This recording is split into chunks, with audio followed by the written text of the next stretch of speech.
Good morning, you beautiful bunch of fuckers, and welcome to my world. I'm your host, Kevin Rutherford. It's Tuesday, March 3rd. It is time for the Power Hour. We've got the team all here. Going to open the phone lines right now, 855-950-3835. Phone lines are open. It is a maintenance free-for-all for the next 2 hours. Jump in and join us. I see we've got some calls coming in already. Good morning, Bruce. Good morning, Kevin. And I'm just going to bring Eric in because I see he just came into the room. Eric, good morning. Hey, good morning, Kevin. All right. Who wants to go first today? Yeah, I'll go first. All right. And we're going to be talking about diesel pickup trucks. Okay. Mark Main's a friend of mine on Messenger, and he sent me a thing. He asked me if I knew if the pickup trucks were going to larger engines, like 8-liter engines. I said, well, I don't think so. My gosh, with the amount of horsepower and torque we're getting out of the smaller engines. So then he sent me a link, and it's Cummins, Ford Powerstroke, and the Duramax. And they're all looking to go upwards towards the 8 liters. So when you And I'm say thinking, looking, like is there a engine already on the drawing board? Do they have plans on when they're releasing it? How far into that are we? That seems to be the opposite of the trend. well, Cummins is going to a 7.2, and they're building it currently. Okay. Huh. And the reason is you go up in cubic inches and you go down in turbo boost and naturally down in horsepower for that cubic inch, you decrease nitrogen oxide, NOx. Okay. And their thought is, let's go bigger cubic inches, not decreasing the amount of horsepower, but having the bigger cubic inches making the same amount of horsepower that we currently have in torque. And that way the emission system doesn't have to work as hard.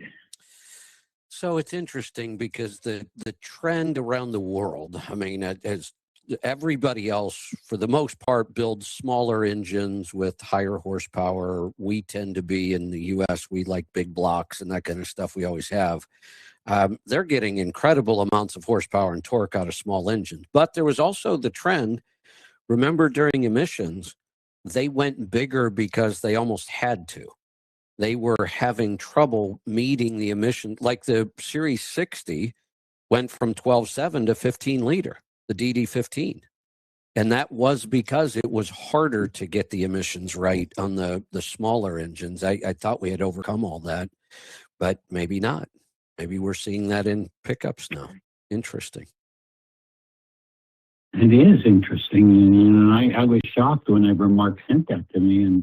And when you stop and think, right now, the new Cummins in the Ram is 1,075 foot-pound of torque.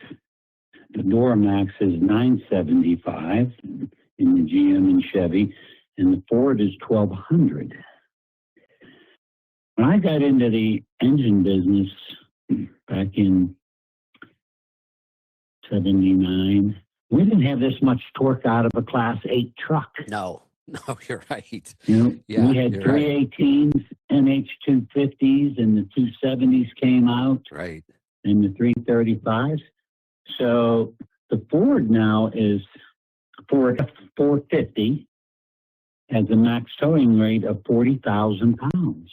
Wow. Now, I don't know if that includes the truck or if that's the trailer and the payload. Now, here's another thing. The differentials have to get larger. I mean, Bruce, my 2016 Ram, the difference. To go back to that, does that show 40,000 GVWR? I'm not sure. Eric and I were just talking about this. Eric, what did you say it was? it just said 40,000. I was trying to look it up here while you guys were talking. Typically, they always use GVWR. That's how we get the classes. Class 1 through 8. This would be a class 4. And typically they always use GVWR, which means gross vehicle. So that means that Right. 450, if you roll it on the scale, truck, trailer, and all the cargo is 40,000 pounds capable. Yeah, GVWR. Okay. Yeah, that's typically what they use. All right. Mm-hmm. So, if we end up in the 7 and 8 liter engines, and by the time people get done with changing turbos and tuning, these things are going to be 1,500 plus foot-pound of torque. Yeah. Yeah, that's incredible. Yeah. And Eric has a friend, he has the same problem that I do.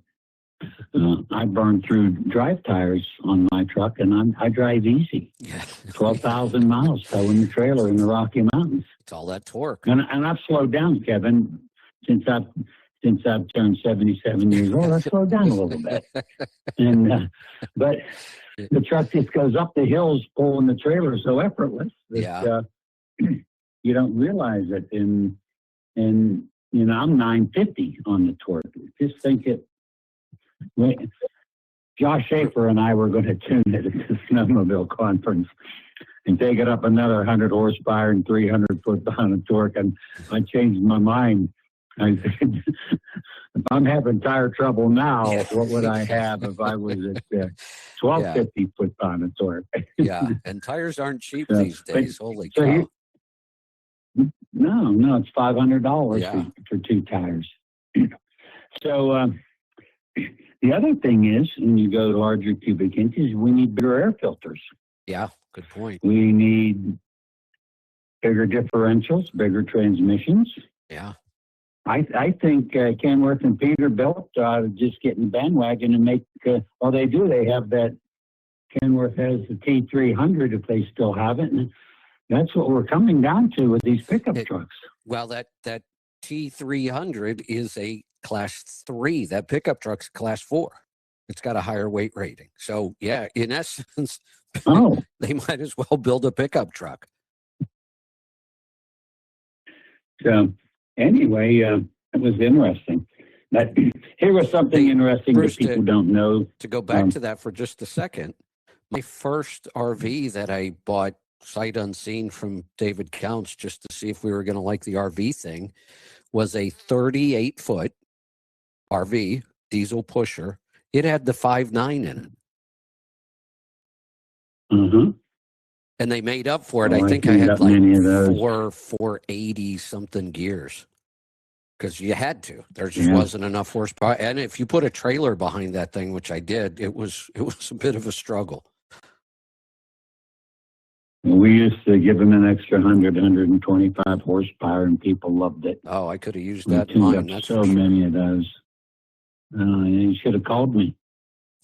We didn't keep it long enough. Anyway, we did one long trip with that one, and then I did call you because that's when we bought the fifth wheel, and I called and got your T600 from you.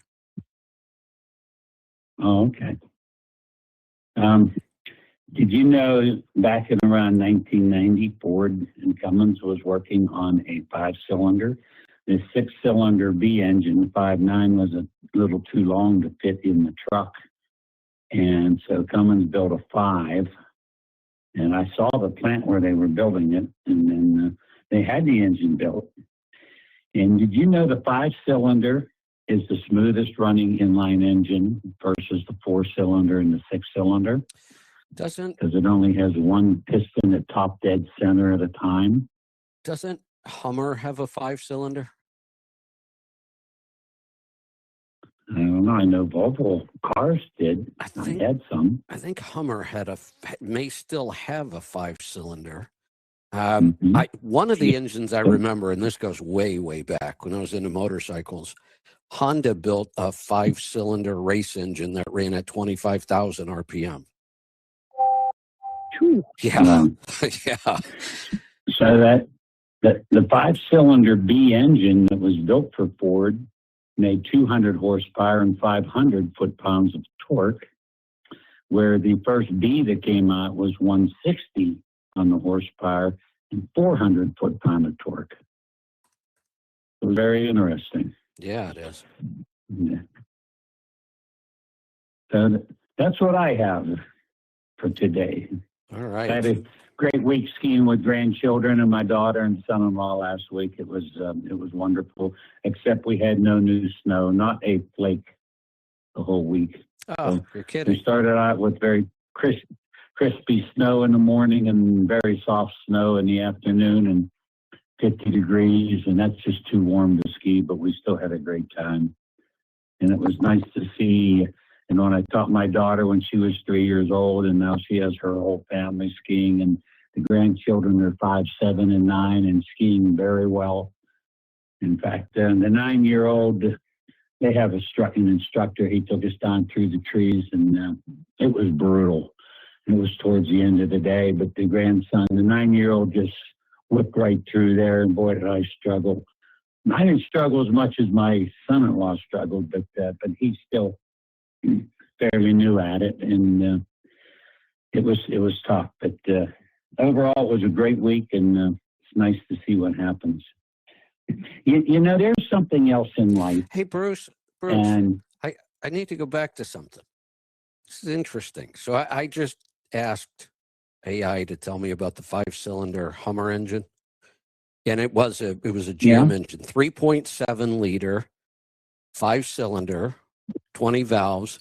It's showing 242 horsepower and 242 foot-pounds of torque. But here's something. This was gasoline, right? Yeah. Now, here's something interesting. Mm-hmm. You specifically brought up the vibration thing. Now, it did too, but it says the opposite. It says the inline 5 quirk vibration. This is where it gets technically interesting. Inline 5 engines have an inherent primary imbalance that 4s and 6s don't have. It says a perfect inline 6 is naturally balanced. An inline 4 uses balanced shafts to compensate, and the inline 5 sits in the awkward middle ground. It has a rocking couple end to end, that vibration that can't be fully eliminated. They actually Well, said, that's interesting because this came right from one of the engineers yesterday that developed it. yeah, So, this says GM addressed this with. I'm going to go with what the Cummins engineer told me, and he's a good friend of mine. So, Well, I'm curious now. It says GM addressed this with tuned engine mounts and drivetrain damping. Yeah, that was on the Chevy Colorado and the GMC Canyon. That was a very big engine platform that they used for a lot of years on their little size pickups. I've driven a couple of them, and I did notice a little bit of vibration in some of them. Not all of them, but maybe it wasn't all of them. It says here, H3, that's the small Hummer. H3 owners often noted a characteristic low frequency buzz. Interesting. I wonder which one it is. Could it be different between diesel and gas? I can't see why. yeah, I will next week when I'm back in Florida. I'll have more time, and Yeah, ask him about that.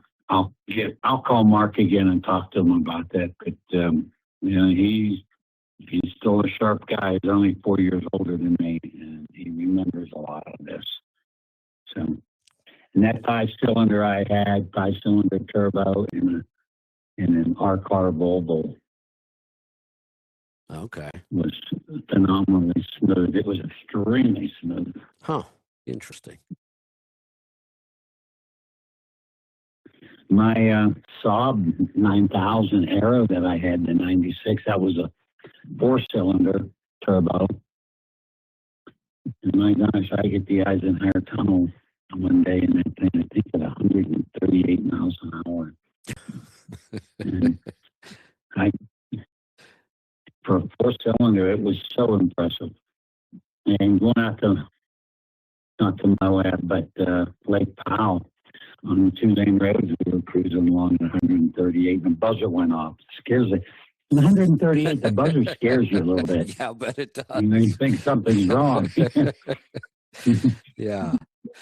Yeah. At that point, you're looking for the No, I didn't do eject the button. Eisenhower Tunnel. Eisenhower Tunnel, I think it was 115. It was going out to Lake Powell. We were cruising along. There's nobody on you, it's straightaway roads and beautiful driving areas out through there. And hey, you just got to see what they're going to do, right? Yeah. Yeah. Okay. That's it. All right. Eric, it's your turn. So I just wanted to touch on some of the things we were already talking about. Some of the rumors of these new pickup truck engines. It's very interesting what they're looking at, and they're proposing the same timestamps as the new tier of emissions come down the pipeline. That's what caught my attention. Like when you look up the new Ford Powerstroke or the new Cummins or the new Duramax, which they call the Mega Axe or the Mega Axe, yeah, it's going to be supposedly an 8.3. Cummins is a 7.2, and the Powerstroke is going to be an 8-liter. But they're all says rumored or approximate time 2027, which is ironically the same time that the new tier of emissions is coming down the pipeline that they're trying to push back on. Right. So I'm kind of this all makes sense, perfect sense to me. But like Bruce was saying earlier, I have a real good friend of mine that bought a new F-250 Platinum with the HO Powerstroke. It's 1,200 foot-pounds of torque. And this guy is the senior electrical engineer for a local company called Benshaw Electric. His name's Kevin. I've known him since high school. We've been really good friends over the years. Very, very smart man. And he's got a little bit of a hot rod to him, but not bad. Not like any of us. But his drive tires. He said, I don't drive he said, I don't drive like you, which I took as a compliment. Right. But the tires, I just chew them up. And it's physics, it's like a cheese grater. Exactly. Smear that tire. Yeah. And there's not enough weight in that pickup truck. If you're not pulling anything or have it loaded or a heavy trailer on it, there's just not enough weight for all that torque. No, and if you've ever driven one, it's impressive. And all of them, I'm Ford definitely through and through, but I am completely impressed with the engineers and what they've done with all the new platforms. The new Powerstroke, it's an 8-liter. It's rumored to be 650 horsepower and 1,400 foot-pounds of torque, which is just phenomenal out of an 8-liter platform in a pickup. The other thing I wonder about these engines, I would imagine we would see the same thing we're seeing in Class 8 engines, in that they don't burn oil and they don't seem to wear out. Yeah. I wonder if we're going to see sleeve engines in the future. Yeah.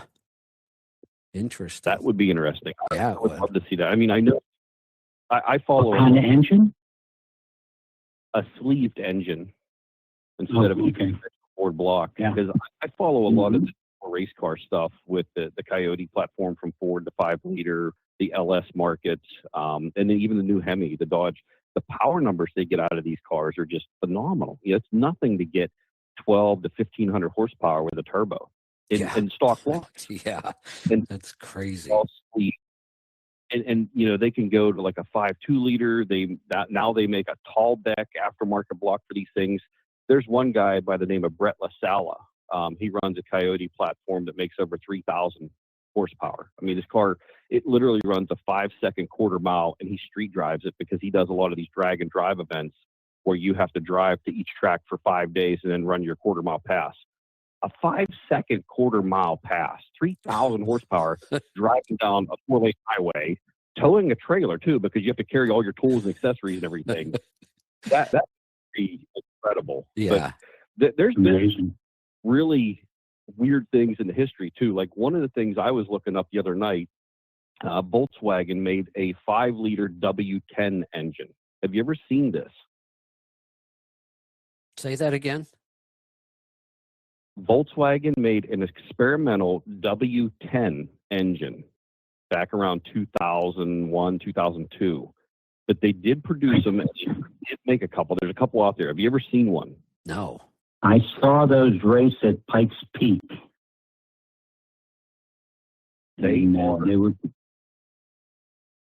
They are weird, to put it mildly. And they actually installed one in a BMW, of all things. It was an E39 M5 chassis that they put it in. But if you take a conventional V8 block, well, actually, if you took a conventional V6 block, and then you added 2 cylinders above those 3, on each side, that's what this W10 looks like. It is the weirdest configuration you'll ever see. Wow. 4 valves per cylinder. So you have 40 valves on this engine now. Holy cow. And it made 500 horsepower and 404 foot-pounds of torque, which is kind of odd to me, too, that the horsepower was so high on a W10. Like, I'm used to working on, like, the V10, the old Dodges and a bunch of the Ford V. They were a torque monster. You know, they really didn't do a whole lot on the horsepower side. This one kind of flipped reversal, where it was actually making more horsepower than it was torque. But it's just odd that, you know, some of these things pop up and you see them and you're like, my goodness, that thing looks so weird. I wonder if it'll fly. And it does. Yeah, that is weird. I remember, too, back in the mid-90s, this would have been 95, 6-ish, somewhere in there. I was selling new Fords for a local Ford dealer, and we were at a Ford convention, and they were unveiling the new Excursion, or no, Expedition. That's what it was. I'm sorry. The full-sized SUV, but not the big one. And they were talking to a couple Ford engineers there. We were talking back and forth about, you know, new technology and stuff. And one of the things the engineer told me then, and it's always stuck with me, was that they were actually talking about doing what we see in the Class 8 truck industry. And if this would have went through, this would have been pretty darn cool. So Ford had owned the rights to Cummins for a little while. I don't know if they owned the majority, they owned part of it. And they were in a big relationship. They had 10%, Eric, and if it would have gone through, they could have bought another 10%. So they would have owned 20%. Wow. But, it was 10%, and now it's 0. Yeah, I know they sold out. They were talking about making the 5.9 in the Ford F-250 and F-350 chassis back in the mid-90s. This was what the Ford engineer was telling me. And he told me then that if this goes through, what you're going to be able to do is go to your local Ford, Chevy, or Dodge dealer and choose which diesel engine you want in your 3-quarter or 1-ton pickup. If you want a Cummins 5.9 in a Chevy, you can get it. If you want it in a Ford, you can get it. If you want it in a Dodge, and vice versa. I think it would have been really cool to have that back then like we do today, or we basically have always had it in the Class 8 industry. But I think that would have opened up a lot of free market for a lot of more developments on how the chassis and the engines are built. Because now I kind of feel it's like back in the 60s. Like everybody's chasing that number, and they all want to be king of the hill and have the biggest horsepower, the biggest torque. And we're having a great time. I mean, a lot of people say, "Oh, this is the worst of time," but I think it's cool that way because I remember I always feel like I grew up in the wrong generation. Like I feel like I should have grown up in the 60s and maybe early 70s when the hot rod era had really come about. You know, everybody was doing stuff with cars, and it was just a whole different time. And it was such a cool, fascinating thing for me. I've dove into it my whole life, like trying to learn more about it. But if you look at today, it's almost like we have that going on now, just with newer technology. You know, it's literally nothing to go out and buy an SUV with 450 horsepower. No, you know, it's kind of back. Yeah, right. Yeah, it's kind of crazy. You go back into the mid 90s, like we were talking about the 5.9s that came out, and you know stuff. What they made 170, 190 horsepower, and that was a diesel. You know, Fords made, you know, probably like 13 on some of the ones I drove. They were horrible, but it's just ironic. And another funny story is a really good friend of mine, Dave Beck, who is a local metal artist. This guy is phenomenal. He actually built a 30, and if Dave's listening, I apologize, Dave. It's a 34 or 35 Dodge pickup he built from his own 2 hands. He didn't buy anything other than sheet metal and angle iron. Really? He literally fabricated. Yes. And That's I'll have to crazy. put pictures on. Yeah, I'd love to see that. It's all stainless steel, and he wanted the industrial airplane look. So it's got like metal rivets holding some of the panels on. He made it like a little roadster. It's got a some kind of a Dodge power plant. I think it's like a newer style Hemi with a carburetor on it. Big Mopar guy. But the fabrication that this man can do is just phenomenal, unbelievable. Wow. But he actually had owned the second Dodge Cummins pickup ever made in production. And he drove it to my shop. This was years ago. It was a two-wheel drive, what do they call them? W250? Was that the two-wheel drive? Or D250? I forget which one it was. But anyway, it was a two-wheel drive. It was a two-wheel drive, 3/4 ton, 5.9 Cummins with a 4 or 5-speed transmission. But it was number 2 off the assembly line. Wow. And he's a big guy. He likes to have all the numbers and the history of everything. And he names all of his cars and everything. But he found this out. And then a friend of his mother's that owned a Dodge dealership in Texas found out that he owned it and offered to trade him a brand new 3/4 ton 4-wheel drive Cummins. It was a 24 valve then. So I'm going to say this was about 2002, 2001, somewhere there. And I remember him driving that truck to Texas and trading it even up for a brand new truck off the lot, 4-wheel drive.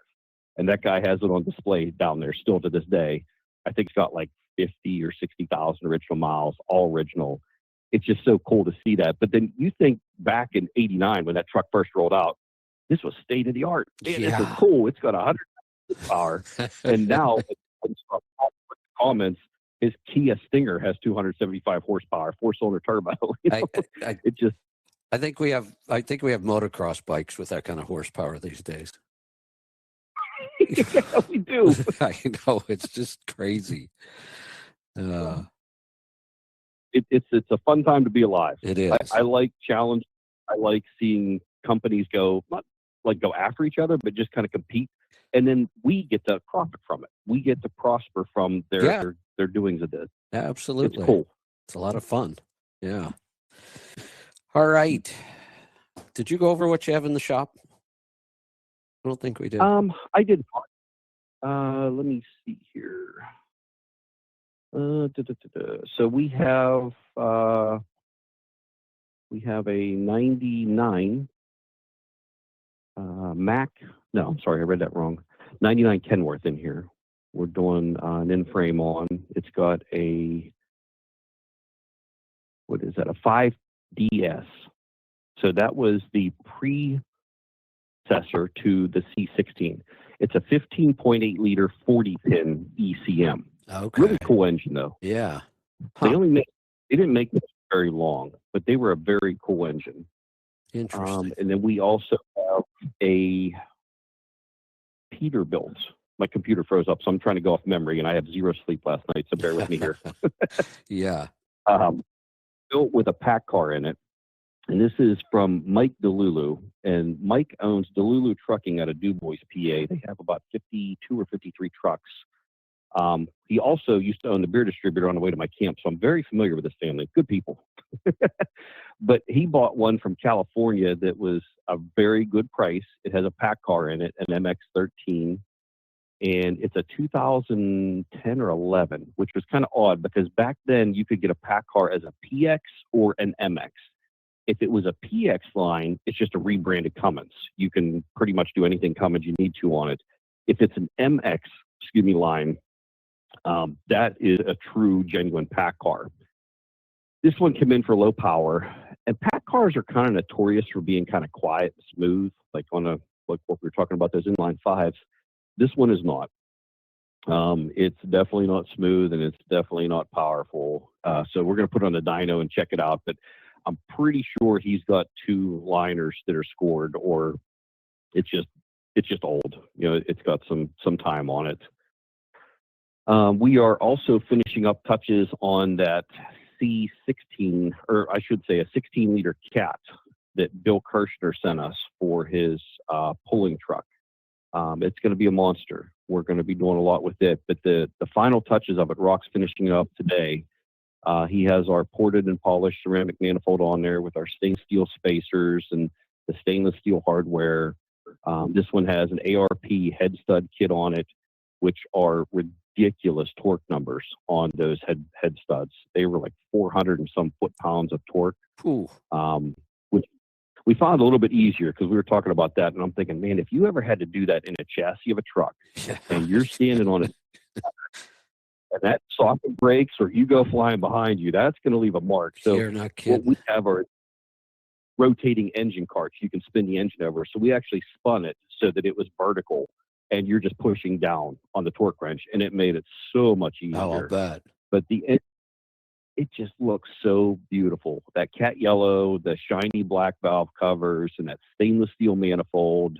If anybody out there ever had a fresh rebuild from us on a cat, you know exactly what I'm talking about. That fresh color, if you could just keep that forever, man, it looks like a show. Just don't drive it. Yeah, exactly. Well, we did have one. We had, Bruce, you might remember that red Peterbilt we built for the guy down south. It was a glider. I think it was number 3. What was his name? I don't remember. I'll have to look in the hallway. We have a picture hanging up. But I remember you had called him and said, how's the truck running? And he said, I don't know. It's parked. It's too pretty to drive. You know what it was they had a cotton mill, and so they would have a haul where he stayed right on their property. I forget, a mile or two each way. And then he had drivers, and we built the Peterbilt glider so he could put a driver in it, but he never did because he said the truck ended up too nice. That was the one with the 264 gears, the 18-speed. And I had it up at the Harley dealer in Butler, and took the videos of it, and we had it all balanced and showed the antennas didn't even shake when it was idling. Yeah. It was a beautiful. But I don't remember his name. It was John. Yeah, it was. John Bates? Was that his name? I'll have to remember that later. It was Bates. Who was the guy that bought the white one with the light blue fenders that you repainted dark blue that we had in Louisville? Randy Corley. Randy Corley. Okay. Yep. Great guy. Yeah. I think you're right. I think it was John Bates. Yeah. Randy was a character too. I remember we plugged into his one time to get some information when he brought it back up to us, and he had a top speed of, I think it was 103, 107 or something. And I remember Fernando showed me the computer, and I said, Randy, what the hell were you doing? I said, I had a guy with a Cummins. He said he just wouldn't let up. He said I had to walk the dog. So I just let her eat. That was another 260 here. Yeah. Then we got Western Star in here. Needed a DPF filter cleaned, just general maintenance on it and stuff. That one, it's going to leave today too. And then we're finishing up a couple other rebuilds we have going on. And that's pretty much about, we're busy doing rebuilds. That seems to be the. Yeah, it's an interesting little twist. You know, Eric, talking about the top speed, when we first started talking about high gear ratios, 264s, that kind of stuff, and the whole point was to get us into direct, because the direct was about 3 to 4% more efficient on those old drive lines. So the whole point of those high gear ratios was so we could run direct at highway speeds. And I used to tell people all the time, they'd have the 18-speed double over, and I'd say, look, you know, direct is for your cruise speed. 17th, if it were an 18-speed, 16 was direct, 17 was when you're really in a hurry and you need that extra speed. And then I said 18th is for when the cops are chasing you and you don't want to stop.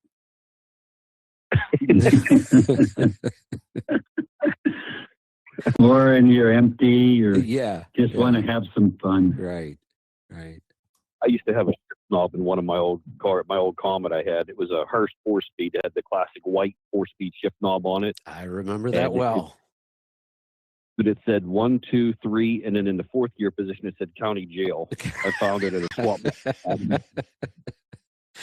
Yeah, there you go. Right. That's all I got, buddy. All right. Well, we're going to take some phone calls then. Phone lines are open. Jump in and join us. We've got not quite an hour and a half left. Plenty of time. 855 950-3835. Hit that call now button on your app and we will get to you shortly. We're going to start off in South Dakota. Scott, welcome. Hey, good morning, fellas. Got a question for you about the air-to-air. I know you guys make a performance radiator. Do you guys make a performance air-to-air cooler? Yeah, we do. We make a heavy duty. It's a bar and plate design. It's fully welded. And I got to check on the warranty. I'm pretty sure it still offers a 7-year million-mile warranty like a lot of the other ones. We used to carry the Duralights years and years ago because of the warranty process as well. And then we were having a fitment issue, actually. It was like a production issue. And that's what made us branch out along with our custom rads. But we've had tremendous success with it. We partnered with Duralight for years, and then something happened, and I don't know whatever came of that whole thing. Yeah, same with us. Yeah, that was odd. A great company. We had a great relationship with them. You couldn't beat their product. I mean, that design really made sense, and you could tell it by the warranty. And I don't know whatever happened to that. Did they get bought or something? It was one of those weird things where the whole company just seemed like it changed. More than likely, it's usually what happens. I know. Yeah, 2021 Kenworth with a Cummins in it. Wonder if you had them for that. I more than likely do. If you could give us a call with your original part number, our parts department can check and make sure that we have one in stock. And if we don't, we can usually get it within 1 to 2 business days max. Okay. Yeah, because I'm thinking I'm a little bit down on fuel mileage, so I haven't checked it yet, but I'm thinking that's what it is because it's 70 degrees where I'm running, and so throwing on the Jakes with the windows down, I can hear a lot of air rushing, so I'm thinking the boots are all good. I checked them, so I'm thinking I just got a pop cooler. So, all right, thank you. That's all I got. All right, thanks for the call. Phone lines are open. Jump in and join us. Let's go to Utah. Travis, welcome. Good morning. So I had a little issue last night. I've got an Acer cap. My oil fill cap. You're familiar with those cat ones? They're like that little twist knob on the top with the little rubber thing that fattens up to, squeeze the fill plug into the filler neck. And that came out last night. Lost my cap, and I got oil everywhere, all the way down the side of the engine, truck, trailer. Huge mess. Lost enough oil that my low oil pressure light came on, and I saw it come on. I shut it down right away, and got a service truck to bring me out oil. It took 5 gallons. Parked it for the night. Went to the truck wash this morning. Washed it down real good. Soaked it with degreaser. Power wash it, and I go get on the highway, and it just starts sputtering, and the boost gauge is just going all over the place. So I figured maybe I got moisture somewhere in the wiring. Boost sensor was dry. ECM harness. You guys know how the wires they go in from the top side of that connector on the ECM, so you can see how water would settle down in that connector. On the, you know what I mean, Eric? Or the boost sensor connector. The connector on the ECM. Okay, they should come in through the face of it. That's 120 pin. You said it was an Acer cat, right? Yeah. Yeah, they should come in through the face of it. Through the face of it? Yeah, as you're standing at the steer tire looking dead on, the harness should come straight out towards you. Yeah, but where the wires go into that connector go in from the top side of that connector. See what I'm saying? No. You're still talking about the ECM connectors themselves, the plugs that plug directly? Okay. Yeah. So anyway, there was a bunch of moisture on that. I unplugged it, rinsed it out with electromotive electric parts cleaner, blew it out with an air gun. Seems to be doing better, but when I lay into the throttle, the boost gauge still wants to dance anywhere between 40 and 50 psi. It seems to be getting better over the last hour or so, not bouncing around as much. Do you think that and it did throw code 102-4 for boost pressure sensor shorted or voltage below normal. I dried out that wiring as best I could, and it seems to be getting better. But would it make sense that if moisture gets in that wire, in the wiring, it could be causing a short, which is causing erratic signals? And as it's drying out, yeah, do you think that is a reasonable explanation as to why it's getting better? It could. There should be a weather-tight rubber seal on that plug, though, to keep the moisture out. So you're getting moisture past that. That's what I'm thinking. And it being 20 years old, I don't know that those are in the best of condition anymore. Okay. Did you unplug at the boost sensor itself up front by the air compressor? Did you unplug that sensor? I did. Okay. I did, and that was all dry, and that was completely dry, actually.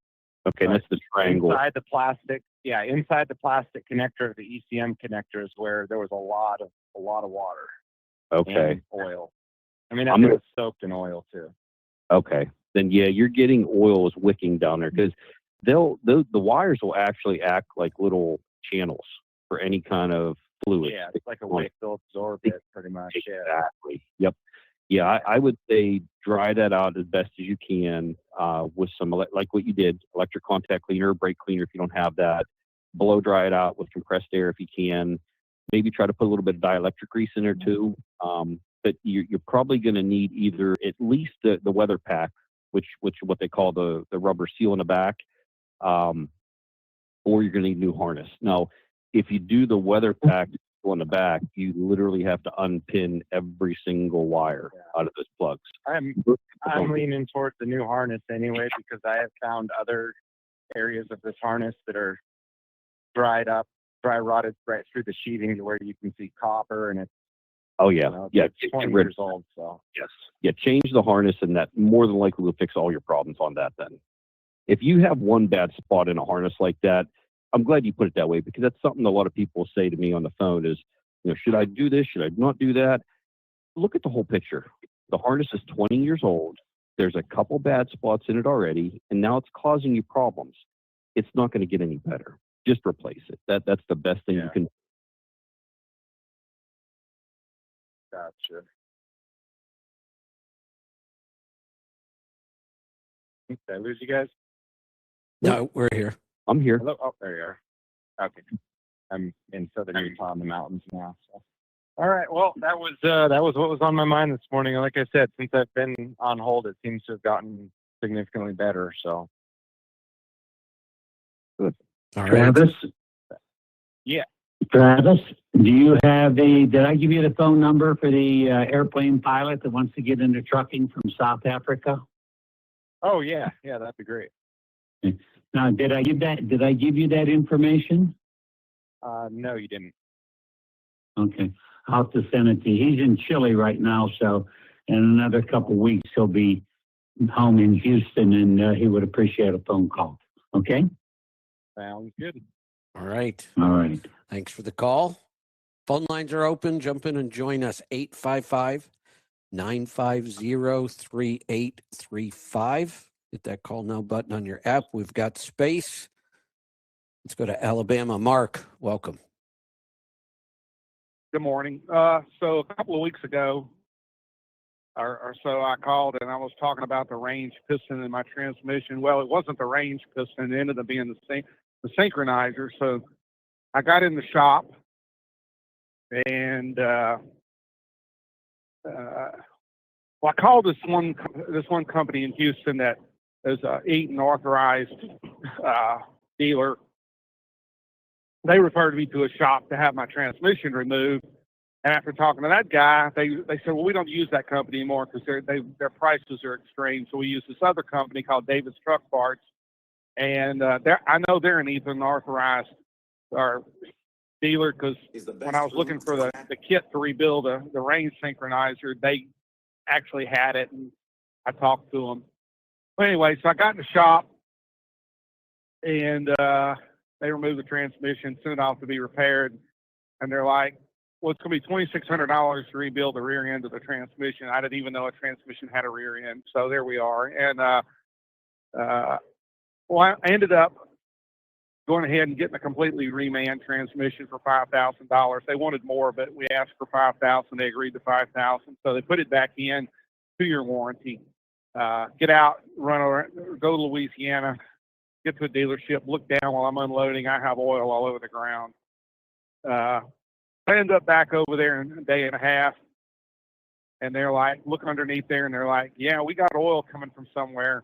Because I had verified before I even got over there, it wasn't the engine. Well, we didn't really know where it was coming. We knew it wasn't hydraulic, but it.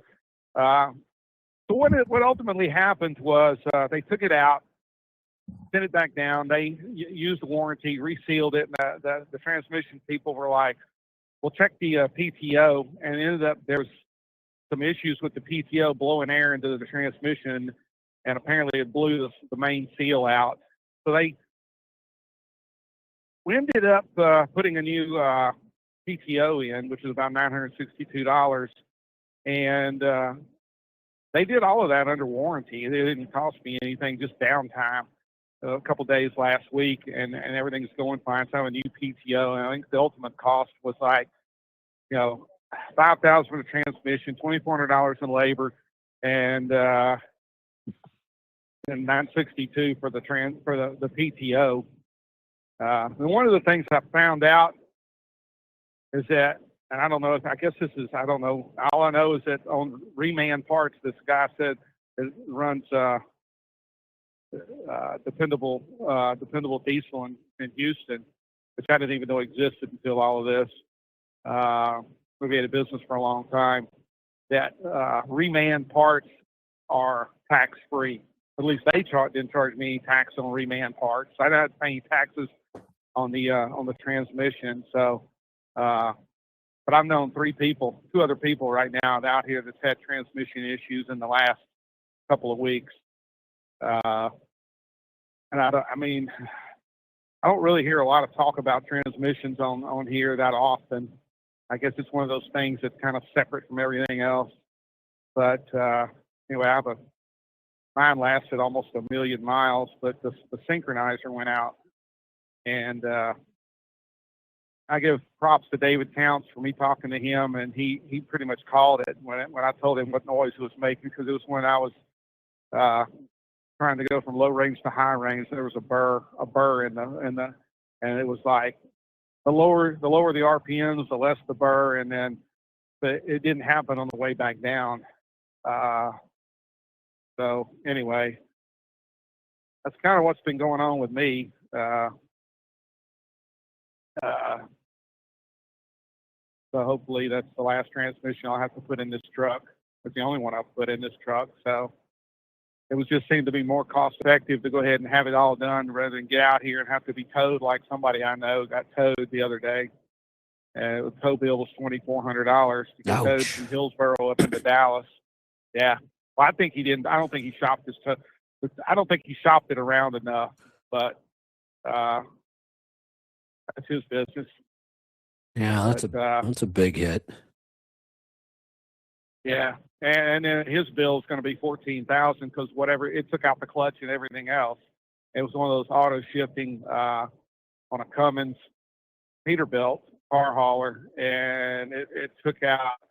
He had the clutch redone last year out in Utah, and they didn't hook up the grease fitting to the pilot bearing, so he ran for almost 9 months, and then everything got taken out.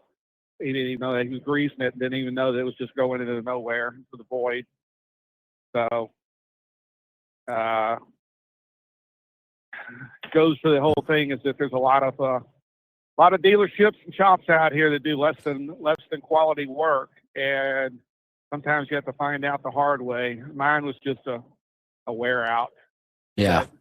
Yeah. But I opted to go ahead and have the whole thing replaced because for an extra $2,400 to replace the whole thing that was on the bill, now I really don't have to worry about it. And in fact, I learned that they all stood behind it, took it all out, resealed it, and we just put last week put a PTO, brand new PTO in it,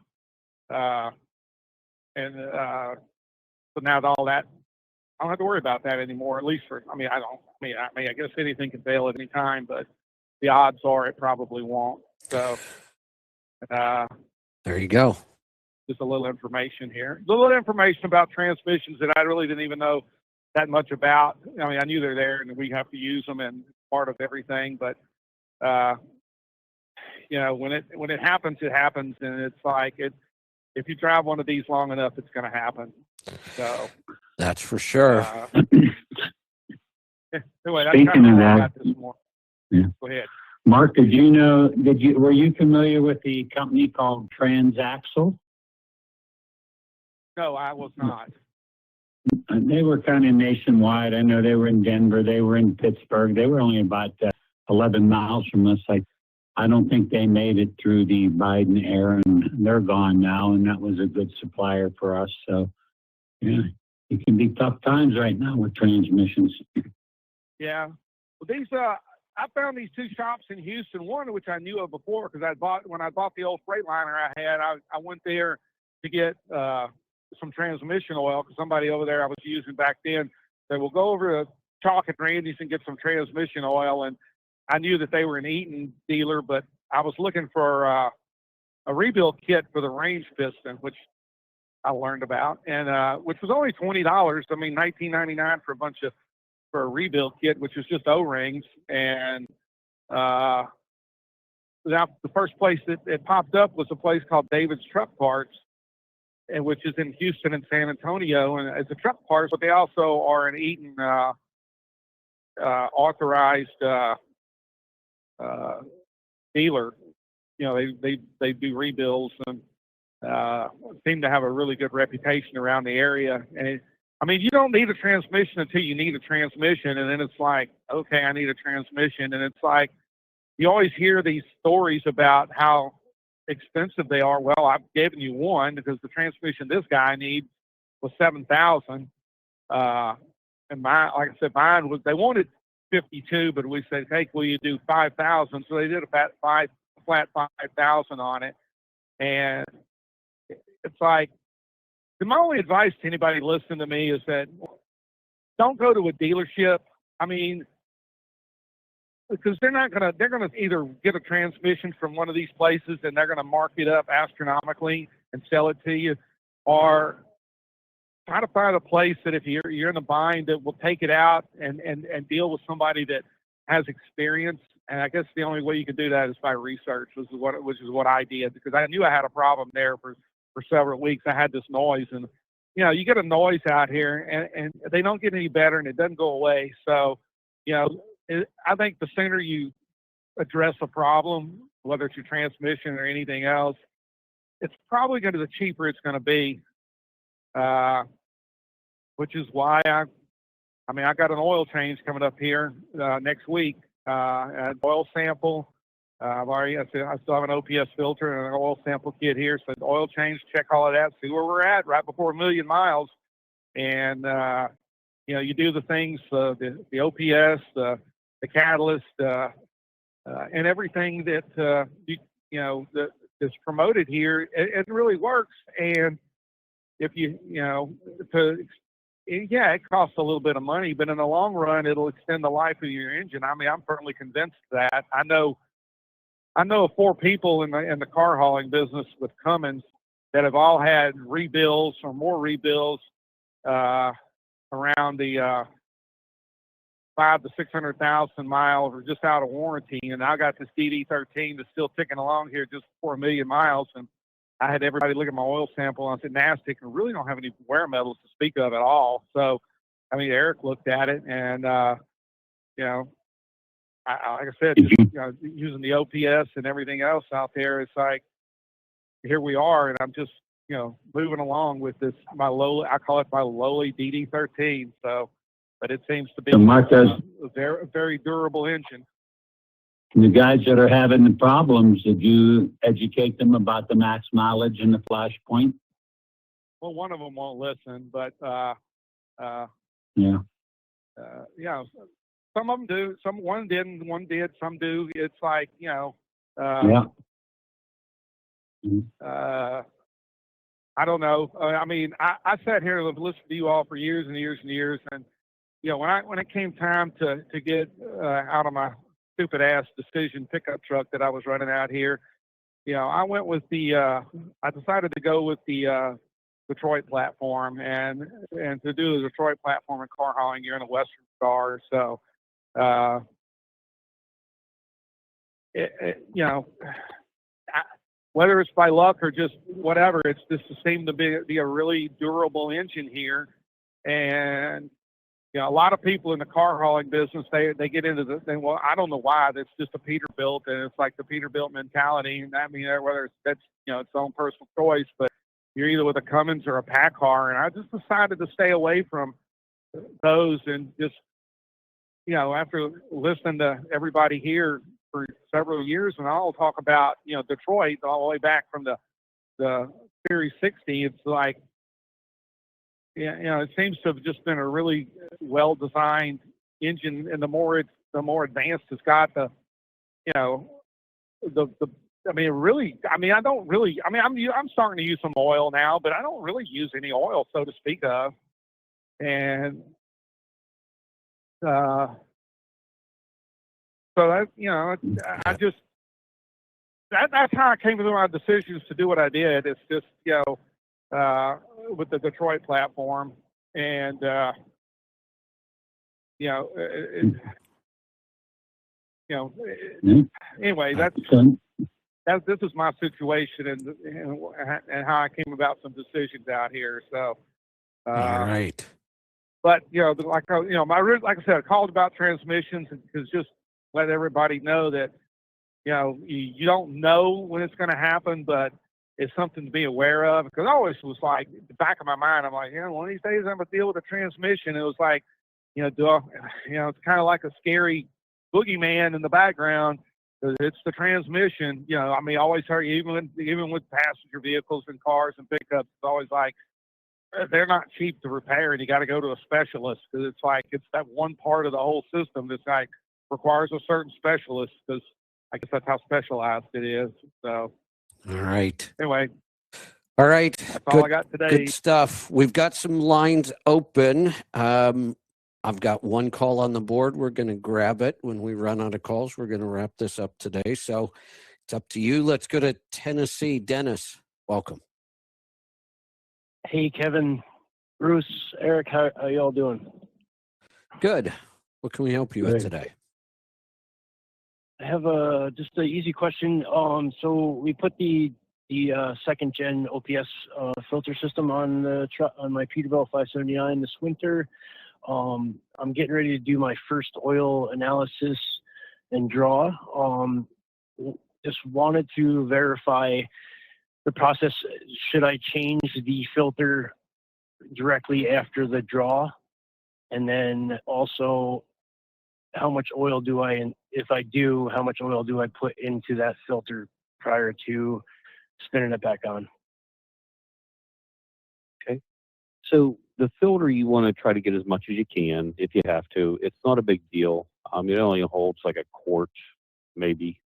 And then as far as pulling, did you say about pulling sample or changing? Yeah, I'm just at 20,000 now. I'm heading home for the weekend, so I'll probably be probably about 23,000 on it since it's been down to you guys. Wow. Okay. Good deal. Yeah, you would just pull the sample, fill the filter up, and you're good to go. Okay. So always change the filter when I'm pulling sample. We usually recommend that just to be on the safe side, because it is a 3-micron filter. You know, it's going to filter down to a lot of smaller particles, and it can get plugged up a lot faster than your standard full flow. So I always tell people it's a safe insurance policy. Okay. All right, and then just one more quick question for you guys. So I've had a couple weeks ago, I had a coolant, the audio beep and the visual indicator on the dashboard came across. Shut the truck down, inspected for leaks, checked the coolant level, everything was good to go. It happened again the other day. I was coming out of Louisiana. It was pretty warm. My engine temperature was all right, but the fan was kicking on and off a couple times. It threw the indicator on again, shut the truck down, again, looked for leaks, checked the coolant level. I pulled that sensor out of the reservoir and just cleaned it off with like brake parts cleaner or something, put it back in. Hasn't come back on. Would you just think that that's probably just a bad sensor? Has your coolant level become low, or is it just throwing like a false code almost? Not at all, if anything. Hi, I'm Kevin Rutherford. If you like this video, hit like and subscribe or leave a comment below. It really helps us get the show out to more people. If you'd like to get the full show, ad-free, you can sign up with the link below.